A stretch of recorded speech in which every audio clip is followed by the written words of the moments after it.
There is a saying in Zen, the bird does not fear the branch breaking because her trust is not in the branch, but in her own wings. Today, we are talking about your wings. And stay with me because it will make you money. Maybe lots of it.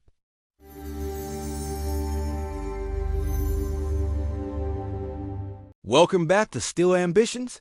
Most investors I meet, especially those starting out, are clinging to a single branch. They look at the stock market and they see a map that stops at their own country's border. If they live in the U.S., they buy the S&P 500. If they live in the U.K., they cling to the FTSE. They build a fortress around their money, thinking that walls provide safety. But in the global markets, just as in life, walls do not create safety. They create stagnation. We suffer from what economists call home bias. It is the financial equivalent of eating only vanilla ice cream for your entire life because you're suspicious of chocolate. It is a fear-based way to live, and it is a reckless way to invest. Today, we are going to dismantle the 3 great fears that keep you locked within your borders. We are going to apply ancient Zen principles to modern global asset allocation. We will learn how to invest without borders, not just to make more money, but to find peace of mind in a chaotic world. Before we pour the tea and begin, I invite you to join our dojo here. If you want to build wealth with intention and stillness, click that subscribe button and ring the bell. Leave a comment below telling me roughly what percentage of your portfolio is outside your home country. 0%, 50%. Let's confess our sins in the comments. Let's confront the first demon in the room, the fear of the unknown. I have a friend, let's call him Dave. Dave is a great guy. He drives a Ford, he eats at McDonald's, and he keeps his money in a savings account at a bank down the street. When I suggested to Dave that he should hold stocks in emerging markets, perhaps Vietnam, Brazil, or Taiwan, Dave looked at me like I had just suggested he juggle chainsaws. I don't know those places, Dave said. I can't read their newspapers. What if something happens? It feels risky. Dave is suffering from the illusion of control. He thinks that because he can drive past the Apple store in his local mall, he understands the stock. But that is false comfort. The Zen antidote to this fear is Shoshin, or beginner's mind. In the beginner's mind, there are many possibilities. In the expert's mind, there are few. When we invest with home bias, we are acting like experts who think we know which country will win. We judge foreign markets as dangerous and our home market as safe. But history is a trickster. In the late 1980s, investors in Japan felt exactly like U.S. investors feel today. Their companies were taking over the world. Sony was buying Hollywood. To invest outside of Japan seemed foolish. And then the bubble burst. It took decades to recover. Those who had home bias in Japan lost their shirts. Those who practiced Shoshin, who admitted not knowing who the winner will be, and diversified globally, they survived and some even thrived. Investing without borders is an act of humility. It is saying to the universe, I do not know which economy will thrive next year, so I will plant seeds in all of them. When you buy a total world stock index fund, you are no longer betting on a horse. You are owning the racetrack. You stop worrying about whether the U.S. tech sector will crash or if the euro will drop. You become like water taking the shape of the global economy, wherever it flows. If you catch yourself being like Dave, scared of what you don't see every day, hit the like button. It's a good way to acknowledge the fear and let it go. The second barrier is the fear of volatility. Or, as I call it, the why is my screen red syndrome. When you invest globally, you introduce new variables.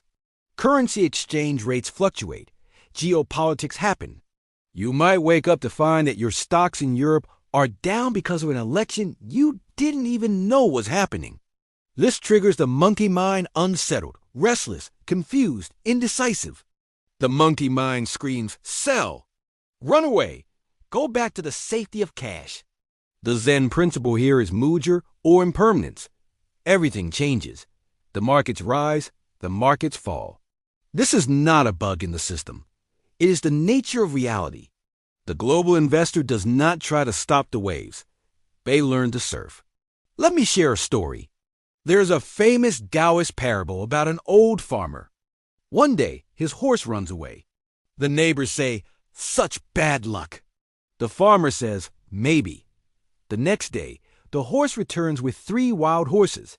The neighbors say, "Such good luck." The farmer says, "Maybe." The next day, his son tries to ride a wild horse, falls, and breaks his leg. The neighbors cry, "Such bad luck." The farmer says, "Maybe." The day after, the army comes to draft young men for a war, but they pass over the son because of his broken leg. When the U.S. market is down, international markets might be up. That is the horse running away. When the dollar weakens, your foreign assets become more valuable in dollar terms. That is the wild horses returning. If you only hold one country's stocks, every piece of bad news is a disaster. But if you hold the world, bad news in one place is often canceled out by good news in another. This is the Zen of non-attachment. You are not attached to the fate of the dollar, the yen, or the euro. You are invested in human ingenuity, which is a global resource.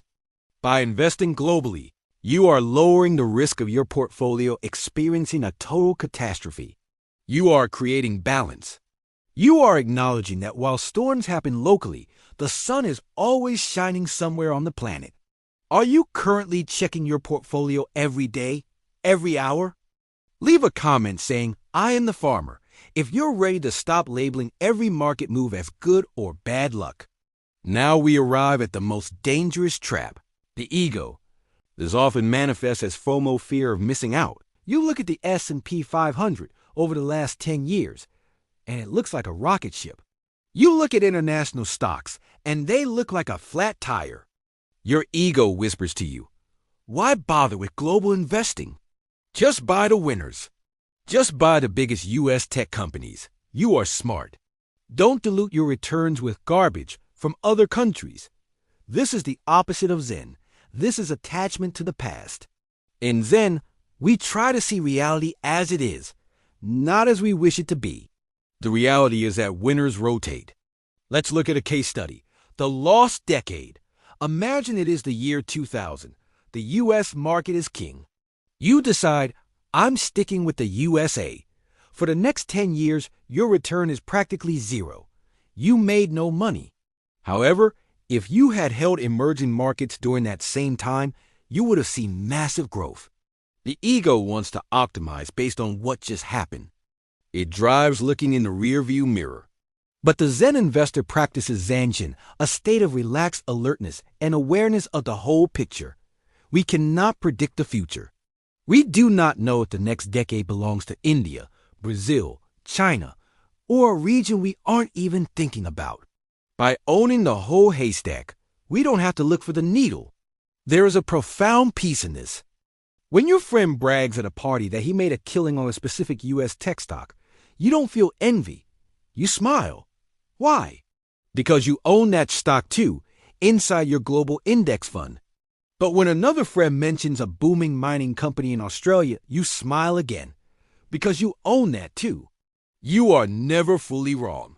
You are never left behind. You have removed the ego's need to be the smartest person in the room and replaced it with the wisdom of being the most consistent one.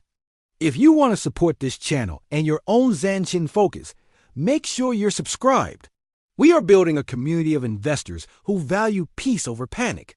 Investing without borders is not about complicated tax strategies or analyzing currency charts until your eyes bleed.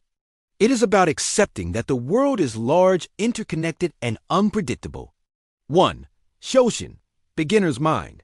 Admit you don't know the winner. Buy the global haystack. 2. Muajir, impermanence. Accept volatility.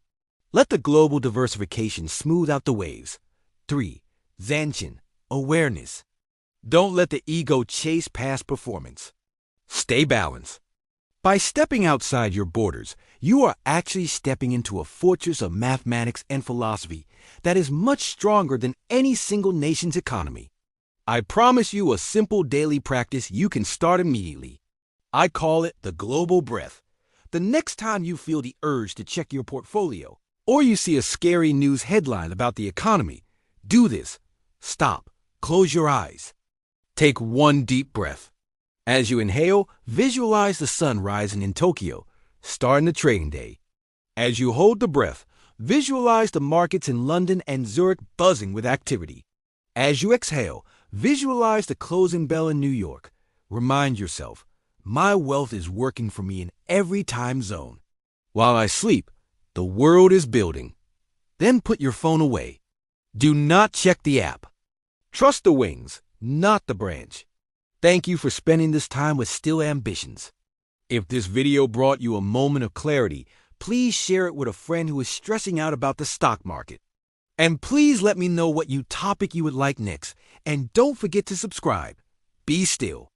Be ambitious. See you next time.